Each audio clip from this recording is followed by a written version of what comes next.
In the autumn of 1982, a retired radio technician named Gerald Marsh lay dying in a hospital bed in Albuquerque, New Mexico. His family gathered. His brother sat beside him. And then, in the final hours before he lost the ability to speak, he said something none of them had anticipated, something none of them could account for, something that, once spoken, changed the shape of everything they thought they knew about him. He told them he had been in contact with extraterrestrial beings he called the Greys, since 1961, 21 years, not one word. And the strangest part, he seemed unburdened. I want to start, not with Gerald Marsh the man, but with the night, October 3rd, 1961. That's the date his family pieced together from fragments, a notation in a pocket calendar, a gap in his work log his sister Frances noticed years later, a single sentence in a letter to a Navy colleague that no one examined carefully until after the confession. October 3rd, 1961. A Tuesday. Gerald was 34 years old, working as a communications technician at a contractor installation outside Socorro, New Mexico. He had been assigned to a radio telemetry monitoring project, the precise nature of which his family says he never fully described, even at the end. That night, according to what he told his brother Raymond in those final hours, Gerald was returning along a service road off Highway 60 from a late shift when his truck simply stopped. Not slowed, not sputtered, stopped. Engine dead, instruments blank, headlights off. He described the silence that followed as something outside his previous experience, complete in a way ordinary quiet never is, as though sound itself had been removed rather than merely absent. He sat without moving for what he estimated was several minutes, and then the light came. He described it as coming from above and to the right, a source of illumination his technician's mind could not map onto any known category. It did not behave the way light behaves. It was simply present, uniformly, in a way that eliminated shadow entirely. He described looking down at his hands on the steering wheel and observing that neither hand cast a shadow onto the other. He said he sat with that observation for a moment before he understood what it meant. That detail, the careful, instrumental registration of a physical impossibility, is the kind of thing that stays with me. It's not embellishment, it's notation. He got out of the truck. He said later he wasn't sure he chose to. Standing on that road, Gerald says he encountered two figures. Not one, two. He described them consistently in those final hours, and in a partial disclosure his brother Raymond says Gerald made during a fever illness in 1974, which Raymond had attributed to delirium at the time as roughly 4 feet tall, with proportions he described as considered. Large craniums, eyes that were dark and depthless, and, he said, patient in a way that unsettled him more than anything else. No audible communication. No visible mouth movement, and yet communication. Clear, structured, purposeful communication. Gerald used a word that Raymond has repeated to me carefully, each time with the same emphasis: landing. He said the communication felt like something landing, not arriving from outside, landing the way a bird lands, already committed to exactly that spot. Information, or something functioning like information, arrived without any of the mechanical infrastructure human communication requires. The encounter lasted, by Gerald's estimation, between 1 hour and 3. He could not be certain. His watch had stopped. When he finally drove back to his residence in Socorro, it was past 4 in the morning. His work log showed his shift ending at 10:15. The gap was nearly 6 hours. Gerald believed it was far less. That gap does not close when you look at it directly. It just sits there. Here is what the available evidence, fragmentary, imperfect, persistent, suggests happened after that night in 1961. Gerald Marsh did not try to forget. His brother Raymond, who spoke with him regularly by telephone throughout the early 1960s, noticed a change he described in a letter to their sister Frances as a new kind of quiet, Not withdrawal, not disturbance, a quality of attentiveness that hadn't been there before. Gerald began to cancel plans, not frequently and not without apology, but with a pattern that Raymond says only became visible in retrospect. Always on short notice, always vague, always followed by Gerald being unreachable for 2 or 3 days. 4 such cancellations in the 14 months following October 1961. I want to be careful here. 4 cancellations prove nothing. But the deeper I moved into the timeline Gerald's family reconstructed, the more these isolated absences began to cluster. And clusters, in any investigation, are the thing you can't afford to ignore. By 1963, Gerald had relocated to a private communications firm in Albuquerque, working on the design and calibration of low-band signal detection equipment. According to records his nephew Thomas obtained through an archival filing in 2007, the equipment Gerald worked on was calibrated to frequency ranges with, at that time, essentially no commercial application. When Thomas attempted to obtain more specific technical records from the firm, long since absorbed into a larger defense contractor, he was told the relevant documentation had been transferred to secondary archival storage and was not available for retrieval, not destroyed, transferred, stored somewhere, accessible in principle to someone for some reason. There is a particular texture to that kind of bureaucratic language. Polite, technically precise, it forecloses inquiry without appearing to. And in my experience, that texture accumulates most densely around things someone made a deliberate decision about. What was Gerald calibrating in 1963? His family doesn't know, but they know what Francis found in a crawlspace when clearing his house after his death. 3 handmade electronic assemblies built on boards Gerald had apparently fabricated himself. His nephew Thomas, who holds a degree in electrical engineering, examined them and described the components as inconsistently matched. Not incompetent, inconsistently matched, as though selected according to a different logic entirely. Thomas brought one assembly to a colleague at the University of New Mexico, who looked at it for some time and said it appeared to be a receiving apparatus configured for a frequency range he couldn't immediately identify.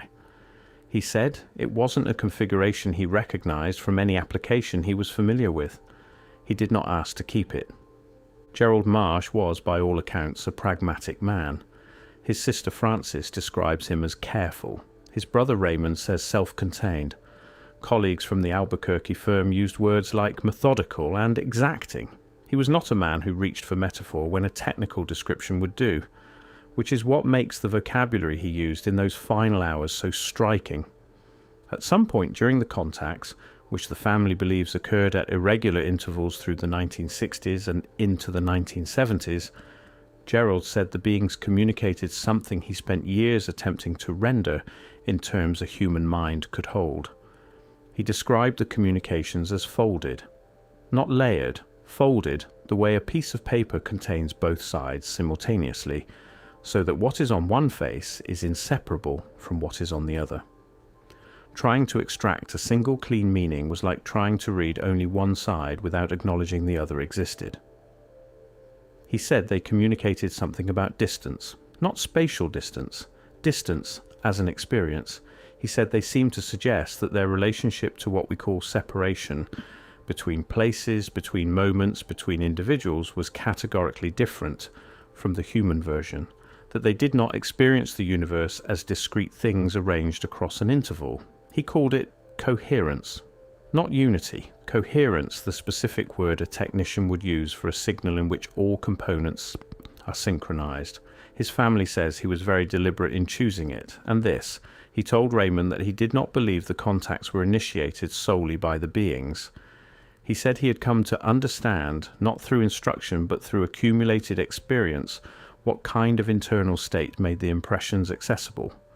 Not a matter of reaching toward them, a matter of achieving a particular stillness in which something apparently always present became perceptible. He described it as the difference between a radio receiver that is on and one that is tuned. He had, in other words, learned to be tunable. Between 1968 and 1977, The external record of anything unusual in Gerald Marsh's life goes quiet. He was present, visible, functional. He went to work. He visited family. He is in the photographs from those years, usually composed, occasionally caught in a candid that Frances says always made her feel, looking back, that he was slightly elsewhere. Frances told me something Raymond confirmed independently. During the early 1970s, Gerald had reached a state she found difficult to describe without sounding as though she were describing something mystical, which she said was not her intention. She said he had achieved an equilibrium she had never seen in him before, as though he had made peace with something enormous and was now simply living alongside it. She said sometimes she would have the feeling, sitting in a room with him, that beneath the ordinary surface of his presence there was another layer of activity, quiet and continuous and inaccessible. She said she never asked. She wasn't sure she could have formed the question. Gerald's former colleague at the Albuquerque firm, a man named Harold Speece, who worked alongside him for nearly 7 years and whom Thomas reached through a retired engineers association, wrote in correspondence that Gerald had occasionally made remarks he had filed away as eccentricities. He recalled one specific moment, a morning break in the spring of 1966, both of them standing outside, Gerald looking toward the Sandia Mountains, when Gerald said without apparent context, "The frequency they use doesn't decay. That's the part we can't account for." Speece had asked what he meant. Gerald looked at him steadily for a moment, then went back inside. Speece said he had thought about that remark on and off for nearly 40 years. This is the part I approach most carefully. Gerald's deathbed account, as recalled by Raymond and Frances, and partially corroborated by a nurse who remained in the room and whom Thomas spoke with in 2009, included not just descriptions of the contacts but specific fragments of their content. Things impressed upon him that he had spent 2 decades attempting to understand alone. He said the beings communicated something about perception, specifically about what human beings believe they are doing when they observe something versus what they are actually doing. He said they seemed to suggest that observation is not passive, that the act of perceiving something participates in configuring what is perceived. He found this unsettling not because it was strange, but because it sounded, to his technical mind, less like philosophy and more like physics. He said they communicated something about the scope of their activity. Not the details, those were not shared with him, and he did not believe they were his to know. But the scale. A persistent impression, across multiple contacts, of something vast and patient and ongoing, measured not in years or centuries, but in something he had no unit for. He was aware he represented one point in a much larger configuration of contacts. He did not know the shape of the configuration. He had the sense that a single point within it could not perceive the whole. He said they communicated something about why he had been found initially. His work with signal detection equipment, the specific bandwidths, the calibration methodologies he had been engaged with in 1961, had produced a discernible signature. He had, without knowing it, been making a kind of noise in a spectrum they were attending to. He used the phrase "an open window." His technical work had been, from their perspective, an open window. He hadn't known it was there, but something on the other side had noticed the light. I want to be precise about what Gerald's family experienced after the confession. They did not disbelieve him. That is the first thing that struck me. The instinct might be to expect dismissal, a dying man, perhaps medicated, saying something his family charitably attributed to deathbed confusion. But that's not what happened. Raymond describes Gerald in those final hours as more lucid than he had been in weeks, organized, deliberate. When Frances asked him directly whether he was certain, whether it was possible he had misunderstood his own experience across 21 years, he considered the question before answering. He said, "I have misunderstood many things. I don't believe I misunderstood this."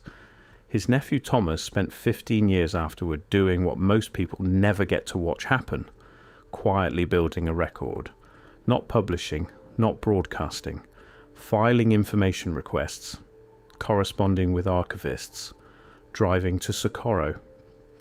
He tracked down Harold Spiess and the University of New Mexico engineer and the nurse. He assembled a file that runs to several hundred pages and that he has not shared publicly except in limited portions with me.